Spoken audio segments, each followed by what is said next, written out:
गोहाना उपमंडल से 13 किलोमीटर दूर 4000 की आबादी वाला गांव बुसाना सैकड़ों वर्ष पूर्व जाना गांव से ब्याही अमरी और उनके पति रातू द्वारा बसाया गया।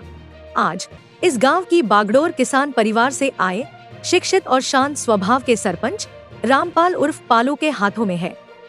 गांव को स्वच्छ, सुंदर और सुविधा संपन्न बनाना ही उनका सपना है। 2.5 साल में उन्होंने गांव की तस्वीर बदलने के लिए कई बड़े कदम उठाए। गांव की सभी गलियां पक्की करवाईं, नालियां, नाले और शिविर बनाकर गंदे पानी की निकासी का इंतजाम किया, बिजली व्यवस्था को सुचारू करवाया, स्टेडियम में इंडोर जिम, ट्यूबवेल और बिजली की सुविधा दिलवाई, स्कूल में पूरा स्टाफ उपलब्ध कराया और मेधावी विद्यार्थियों को हर वर्ष सम्मानित करने की परंपरा शुरू की। 77 लाख रुपए की लागत से आयुष्मान आरोग्य शुभ सेंटर का निर्माण करवाया, पंचायत घर, आंगनवाड़ी भवन, 9 चौपालों का जीर्णोद्धार, 2 पार्कों का निर्माण और श्मशान घाट पर सुविधाएं दी, कूड़े के निस्तारण और 13 खेतों के रास्तों को पक्का करने का काम भी पूरा किया। लेकिन विकास की यह राह अभी बाकी है। सरपंच रामपाल की सरकार से कुछ अहम मांगे हैं। स्टेडियम में जल भराव का स्थायी समाधान, गांव की फिरनी पक्की करने के लिए बजट, कम्युनिटी सेंटर और महिला चौपाल का निर्माण, परिवहन व्यवस्था सुचारू करवाना, पेंशन व राशन कार्ड जैसी समस्याओं के समाधान के लिए कैंप लगवाना, स्टेडियम में कोच की नियुक्ति, वृद्धाश्रम और पीने के पानी के लिए स्थायी इंतजाम।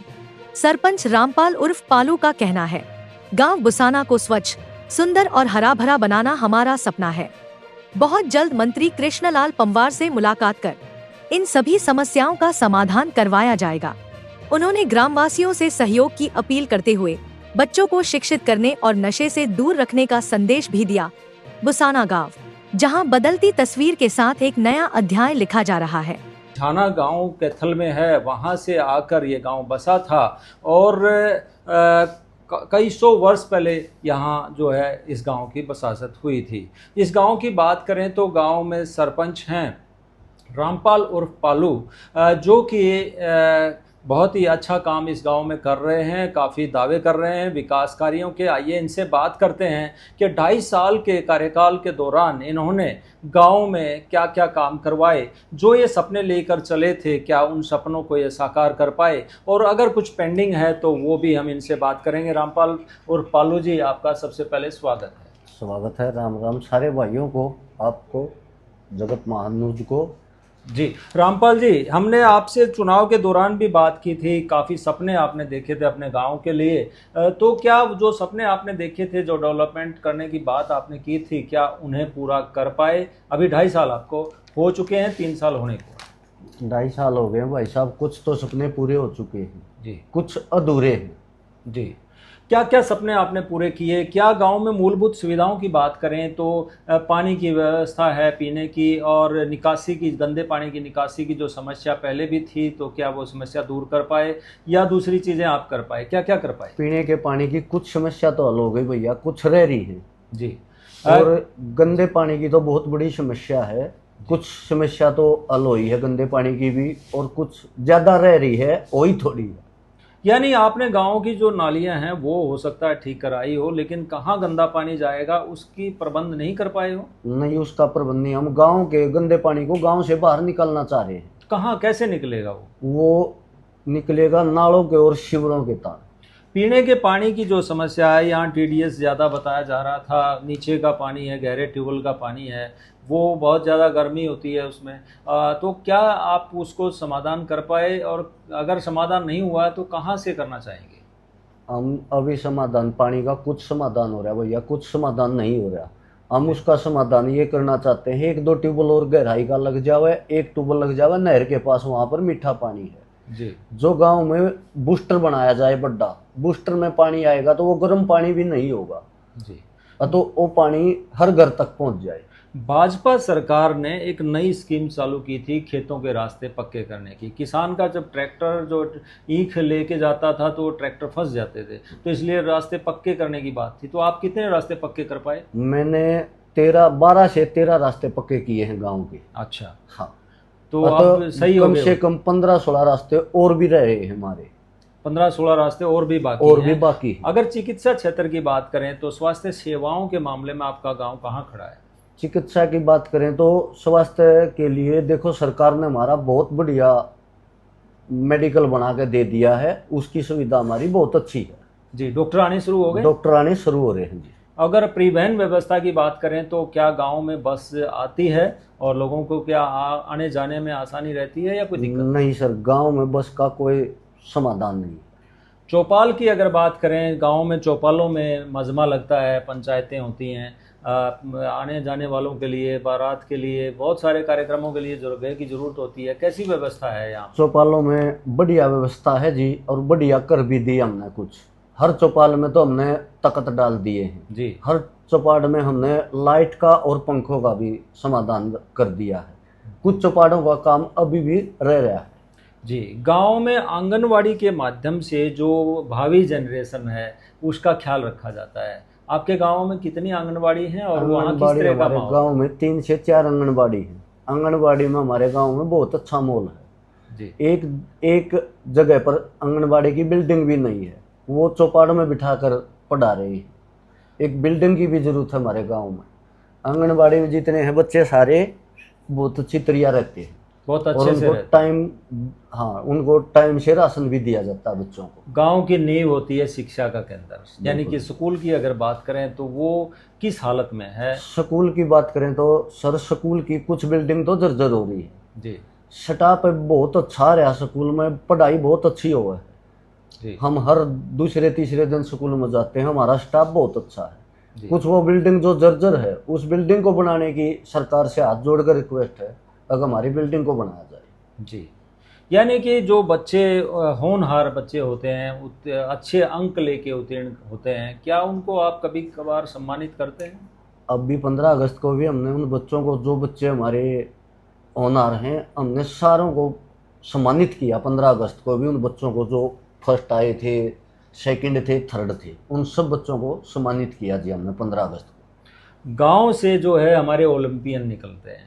खेल की व्यवस्था की अगर बात करें तो कल ओलंपिक के जो समिति है उसके मेंबर भी जो है सोनीपत में आए थे, क्योंकि सोनीपत से सबसे ज़्यादा मेडल निकलते हैं। तो आपके गांव की व्यवस्था कैसी है? क्या यहाँ खेलों का आयोजन होता है या नहीं होता है?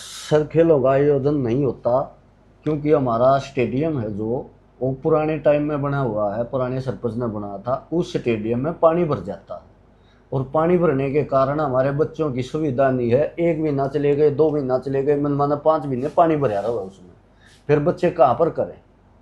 हम सरकार से यही हाथ जोड़कर रिक्वेस्ट है, भाई हमारे स्टेडियम का कोई न कोई समाधान बनाया जाए। ज़्यादातर गांवों में अवैध कब्जों को लेकर बहुत ही दयनीय स्थिति होती है। कई जगह, अभी हम वही हुड्डा में एक जनसंवाद कार्यक्रम था, उसमें कई लोगों ने कहा कि 20 फुट का रास्ता था, सिर्फ 8 फुट का रास्ता बचा है, या किसी के घर के सामने ही किसी ने प्लॉट बना लिया है। इस तरह की चीज़ें गाँव में होती हैं। आपके गाँव की स्थिति क्या है? हमारे गाँव की ये स्थिति है जी, गाँव में गलियाँ बहुत भीड़ी कर दी।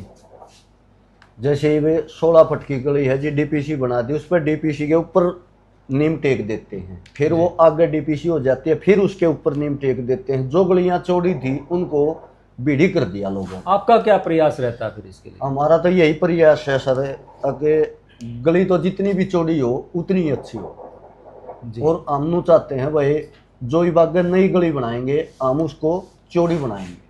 जब आप चुने गए थे तो उस समय आपने सपना देखा था गांव में रोशनी अच्छी हो, स्ट्रीट लाइट लगे, सीसीटीवी कैमरों के माध्यम से गांव को सुरक्षित बनाया जाए। कितना सफल हो पाए उसमें? सर, ये लाइट का तो कोई सिस्टम नहीं किया, ना हमने कैमरे लगवाए जी। अब तक। जो वैसा काम हमारा गाड़ है, जाल है, जो और वैसे काम है कहीं पर ये गंदा पानी निकालने का, इनमें लगे हुए हैं। अभी तक उस तक हमारा न तो हम गए हैं वहाँ तक, और न हमारे पास इतना बजट था। क्या आप प्रयास करेंगे सरकार के माध्यम से ये बातें रख के और इनको पूरा करवाने की? सरकार से हाथ जोड़कर रिक्वेस्ट करेंगे, हमारे गांव में लाइट और इसकी कैमरों की सुविधा के लिए वो करी जावे जी। वो गांव में एक फिरनी होती है, जैसे शहर का बाईपास होता है, हाँ जी। वैसे गांव में एक फिरनी होती है, उसकी स्थिति क्या है? हमारे गांव की फिरनी की स्थिति बहुत ही खराब है जी। उस पर हमने फिरनी के लिए सरकार को कई बार दे चुके हैं। जी। हमारे पास अभी तक कोई भी बजट नहीं आया फिरनी के लिए। हमारी फिरनी कच्ची पड़ी है जी। जी, तो यानी हम कि उसको पक्की करवाना चाह रहे हैं जी, मतलब वो अभी कच्ची खस्ता हालत हाँ में जी, है, उसको कच्ची पक्का खस्ता कराना हालत, चाह रहे हैं। बिल्कुल जी। तो आप अभी तक क्या मान के चलें कि रामपाल और पालू ने जो है बुशाणा गांव में क्या क्या कर लिया और क्या क्या आप मानते हैं कि अभी बाकी है, उसको सरकार के माध्यम से आप पूरा करवाना चाहिए? सरकार के माध्यम से हम जी, एक तो हमारे दोनों गांव की फिरनियाँ कच्ची हैं जी हम अपनी फिरनी पक्की करवाना चाहते हैं। जी एक हमारा जी जो बैंक्वेट हॉल है उसकी सुविधा नहीं है, उसको भी करवाना चाहते हैं। एक महिला चौपाड़ नहीं है हमारे गांव में, महिला चौपाड़ बनवाना चाहते हैं जी। जी और जैसे स्टेडियम है, स्टेडियम की हालात भी खराब है जी। एक स्टेडियम के लिए भी रिक्वेस्ट है, उसको भी कोई न कोई सरकार उपाय करके उसको बढ़िया बनाओ। यानी कि वहाँ क्या स्थिति रहती है, जल भराव रहता है वहाँ? जल भराव हो जाता है जी, वहाँ पर 6-6 महीने तक पानी खड़ा हो जाता है जी, जब बारिश हो जाती है। तो ये वहाँ खेल ही नहीं पाते? खेल नहीं पाते, इतने पानी नहीं होता, इतने तो बच्चे खेल लेते हैं। और न हमारे गांव में कोच की सुविधा है जी। अभी आप सरकार के सामने क्या अपील करना चाहेंगे? जिस प्रकार से मोई हुड्डा में जनसंवाद कार्यक्रम रख के एक ही दिन में बहुत सारी समस्याओं का समाधान उपायुक्त महोदय ने किया है, क्या आप भी चाहेंगे उपायुक्त महोदय के माध्यम से, सरकार के माध्यम से जो समस्याएं आपके गांव की हैं वो जल्द से जल्द उनका निपटारा हो और यहाँ पे जनसंवाद जैसा कार्यक्रम भी हो? क्या कहेंगे? हम तो यही कहेंगे सरकार से, हाथ जोड़कर रिक्वेस्ट है सरकार से, हमारे गांव की फिरनी को पक्की किया जाए और हमारी बैंक्वेट हॉल बनाया जाए और महिला चौपाड़ बनाई जाए और हमारे स्कूल को बढ़िया तरीके से जी उसका निर्माण किया जाए, यानी कि उसमें जो जर्जर हालत है उसको ठीक किया जाए।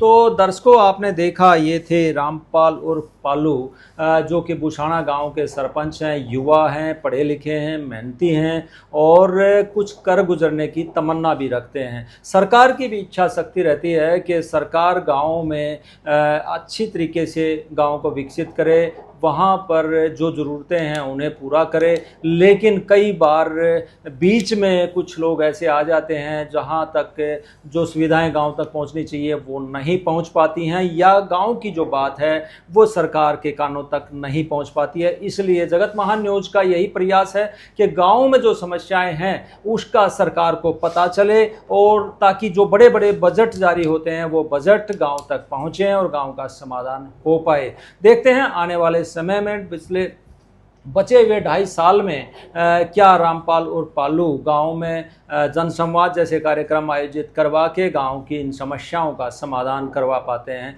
या नहीं। जगत महान न्यूज़ के लिए बुशाणा गांव से तेजवीर सिंह, नमस्कार। नमस्कार जी।